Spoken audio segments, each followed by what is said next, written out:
Halo Sobat Spoiler, gimana kabarnya? Saya doakan sehat semuanya. Untuk melepas lelah, mari kita simak saja alur cerita film. Pada kali ini saya akan membahas film kungfu Cina dengan judul Sakra. Sebuah film epik yang menceritakan perjuangan ahli kungfu dari kalangan miskin yang mencari jati dirinya. Dan dalam perjalanannya, ia bertemu seorang gadis yang membuatnya jatuh cinta. Dan dikarenakan konten ini bersifat spoiler, alangkah lebih baiknya jika kalian menonton filmnya secara langsung. Dan baiklah kawan, langsung saja mari kita simak alur ceritanya. Film menceritakan kehidupan dinasti Song, di mana saat itu marga hitam menjadi musuh bebuyutannya. Dalam pertikaian tersebut terdapat kerajaan Yan yang telah kehilangan kejayaannya. Kerajaan itu dipimpin oleh keluarga Murong. Di tengah kekacauan antar suku, seseorang meninggalkan bayinya di depan rumah orang miskin bermarga Song. Dan orang miskin itu merawatnya hingga ia tumbuh menjadi sehat dan kuat. Pemuda itu adalah Qiao Feng. Berkat kungfunya yang hebat, ia terpilih menjadi seorang pemimpin dari sekte pengemis dan dihormati oleh seluruh dunia seni bela diri dari marga Song. Namun tiba-tiba saja ia dituduh membunuh wakil ketua geng dari marga Song, yaitu suami dari Lady Ma, dengan alasan untuk menutupi kebenaran bahwa Qiao Feng keturunan orang hitam. Kemudian hal tersebut membuatnya ia dikucilkan oleh teman dan sekutunya. Surat itu tertulis atas nama Duan Zhengxun, pangeran dari marga Song. Maka setelah hari itu, Qiao Feng meninggalkan kelompoknya untuk mencari tahu keberadaannya. Sedangkan di jauh sana, Murong Fu dengan beberapa pengawalnya termasuk Azu mengawasi perpecahan yang sedang berlangsung di antara marga Song. Pada saat itu pula, Murong Fu mengutus Azu ke Shaolin. Pada scene ini memperlihatkan setelah meninggalkan kelompoknya, Qiao Feng menemui kedua orang tua angkatnya. Dan betapa terkejutnya ia saat mendapati kedua orang tuanya telah tewas. Bertepatan saat itu pula, seseorang datang dan memergoki Qiao Feng hanya seorang diri berada di antara kedua orang tuanya yang sudah tak lagi bernyawa. Hal ini menimbulkan fitnah baru baginya. Qiao Feng melarikan diri. Ia harus menemukan seseorang di balik ini semua. Maka demi mendapatkan petunjuk, Qiao Feng berlari ke kuil Shaolin untuk menemui gurunya semasa kecil. Dan hal ini justru membuatnya kembali terkena fitnah. Sampainya ia di kuil, sang guru sudah tak lagi bernyawa. Seorang yang melihatnya berteriak meminta pertolongan jika Qiao Feng telah membunuh guru mereka. Maka ia dengan cepat dikepung. Qiao Feng yang melarikan diri sadar jika ada penyelundup lain yang masuk dalam salah satu ruangan. Maka ia memilih untuk menangkapnya. Pemuda itu mencuri buku tenaga dalam dan telah berhasil diambil kembali oleh Qiao Feng. Namun sayang, sifat kepahlawanannya tetap membuatnya tertuduh sebagai pembunuh dan membuatnya tetap diserang. Maka Qiao Feng mengeluarkan jurus tapak besinya.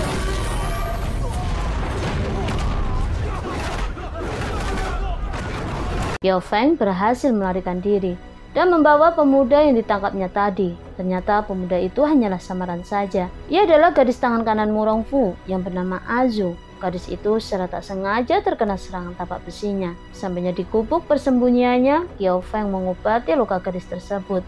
Bahkan ia memberinya tempat tinggal dan makanan.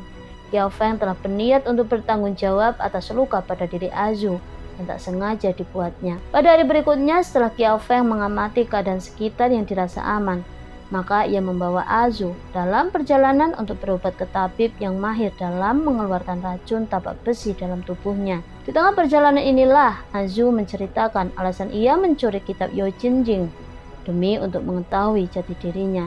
Murong Fu telah menjanjikannya dan kini Qiao Feng mengambil alih janji itu.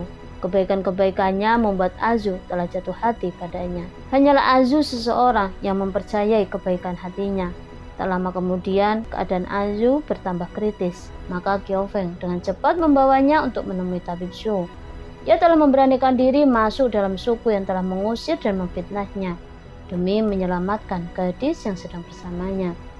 Pada saat itu bertepatan dengan sayembara yang sedang digelar oleh para petinggi bela diri untuk membunuh Qiao Feng yang dianggap telah menghina sukunya. Kedatangannya seolah telah dinanti semua orang yang siap membunuhnya. Dan demi menyelamatkan Azu, maka ia bernegosiasi dengan sang tabib Shu untuk merelakan nyawanya. Kesepakatan ini berlangsung siapapun dapat menyerangnya dan membunuhnya.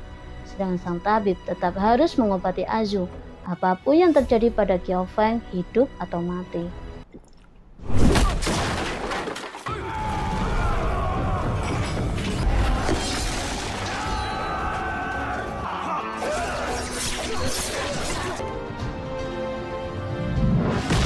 Qiao Feng berakhir tumbang karena tusukan pedang. Azu mencoba melindunginya. Dari arah lain, para pendekar berdatangan masih ingin menyerangnya. Dengan sisa-sisa kekuatannya, Qiao Feng masih melawannya dan melindungi Azu yang berada di sisinya. Keributan itu berakhir saat seseorang datang menyelamatkan Qiao Feng. Ia menjatuhkan setengah bangunan hingga menimpa puluhan orang. Kemudian dengan cepat membawa tubuh Qiao Feng pergi. Lady Ma sebagai musuh utama Qiao Feng maju mendekati Azu dengan pedangnya, tapi Su menghentikannya. Ia telah memiliki kesepakatan yang harus dilakukannya. Ia akan mengeluarkan racun dari tubuh Azu. Di jauh sana, Qiao Feng juga mendapatkan pengobatan dari seorang yang tak dikenalnya. Bahkan tak lama setelah Qiao Feng tersadar, orang asing itu mengungkapkan orang tua dirinya. Ternyata orang tuanya berasal dari marga Song dan Hitan. Orang asing itu memintanya untuk tetap hidup dan membalaskan kematian orang tuanya sebelum kemudian ia berlalu pergi. Bersama dengan itu, Xin memperlihatkan di balik kekacauan ini. Murongfu sebagai keturunan kerajaan Yan sedang merencanakan sesuatu untuk kebangkitan kembali kerajaannya. Ia menunggu Qiao Feng mengalahkan Duan Zhensun sebagai raja dinasti Song. Di sisi lain, tabib Su sedang memberikan pengobatan kepada Azu, namun sang tabib juga menahan keberadaannya. Hal ini membuat Azu yang mahir dalam penyamaran melakukan aksinya. Ia menyamar menjadi tabib Su yang seolah terkena tusukan pedang dan meminta para pengawalnya untuk segera mengejar Azu yang telah melarikan diri. Misinya ini tertangkap oleh tabib Su, kemudian keduanya saling berkelahi. Bahkan Azu berhasil membakar apoteknya. Dan terakhir dikabarkan tabib Su mati terpanggang di dalamnya. Setelah sembuh dari lukanya, Qiao Feng pergi mencari keberadaan Azu. Murongfu yang mengetahui kedekatan keduanya membuatnya mengetahui jika Qiao Feng akan datang mencarinya. Maka ia telah menunggunya di tempat terakhir mereka berpisah. Murongfu menyerangnya, bahkan ia membuat situasi untuk membawa Qiao Feng ke tempat di mana bangsa Hitan sedang disiksa oleh bangsa Song. Qiao Feng dengan kebaikan hatinya menebas habis prajurit dari kerajaan Song. Hal ini membuatnya merasa mengingkari janjinya untuk tidak membunuh bangsa Song. Kegelisahan Qiao Feng berakhir ketika Azu datang menemukan keberadaannya. Qiao Feng menyatakan ia tak akan mempermasalahkan antara Hitan atau Song. Sebelum kemudian, ia akan mencari tahu keberadaan kedua orang tua Azu sebelum memutuskan untuk hidup damai bersamanya meninggalkan dunia bela diri. Aksi balas dendam keduanya pun dimulai. Azu dengan keahliannya, ia menyamar menjadi Lady Ma. Mereka menemui Bai Xijing sebagai orang terdekat Lady Ma. Dari pertemuan itu, mereka mendapatkan informasi jika Duan Zhensun berada di Jinghu. Kemudian keduanya pun berangkat menemuinya. Dan dibalik dari rencana mereka yang berjalan lancar, merekalah yang sedang berada dalam jebakan Lady Ma. Lady Ma bersama Bai Xijing telah merencanakan jebakan itu supaya Qiao Feng mendatangi Duan Zhensun dan membunuhnya. Sampailah keduanya di Jinghu. Mereka melihat keributan antara Raja Duan Zhensun dengan putrinya, hingga sebuah kalung terlempar masuk dalam perahu mereka. Azu yang mengambilnya terlihat terkejut saat melihat kemiripan kalung yang dimilikinya. Pertemuan antara Qiao Feng dengan Raja Duan Zhensun diawali saat Qiao Feng memberikan penyelamatan atas serangan putrinya. Walau ketika itu ia sempat terkejut bahwa pria di hadapannya adalah pemuda yang sedang dicarinya. Xin memperlihatkan sisi baik Raja Duan Zhensun yang peduli kepada istri tertuanya sekaligus putrinya. Pada scene ini pula memperlihatkan Azu yang sedang menguping percakapan Duan Zhensun bersama istrinya dari bilik pintu. Istri Duan Zhensun memberitahukan karena ulahnya ia membuang anak kandungnya yang membuatnya menyesal hingga kini dan berharap putri itu tumbuh membencinya dan membunuhnya. Setelah pembicaraan selesai, mereka menangkap keberadaan Azu. Gadis itu mengembalikan kalung yang ia temukan dengan menyimpan kesedihan. Dan malam berikutnya, Qiao Feng menyerang Duan Zhensun yang sedang duduk di kapalnya dengan jurus tapak besi. Dan betapa terkejutnya ia, ternyata yang ia serang adalah Azu. Ia mengorbankan nyawanya demi menyelamatkan ayahnya yang akan dibunuh oleh Qiao Feng. Setelah malam itulah Duan Zhensun mengungkapkan yang sebenarnya, jika bukan ia yang membunuh orang tuanya. Dan surat yang mengatasnamakannya bukanlah ia yang menulisnya. Seluruh skenario ini mereka lakukan demi untuk membunuh Duan Zhensun melalui tangan Qiao Feng. Setelah mengetahui kebenaran itu, Qiao Feng kembali menuju kediaman Lady Ma dan Bai Xijing.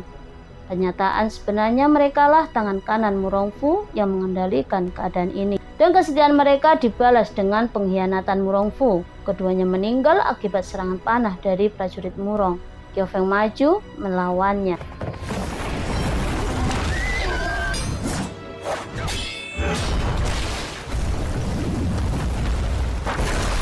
Bela diri Murong sudah lebih tinggi darinya, maka setelah dari kekalahannya, ia teringat dengan nasihat-nasihat gurunya.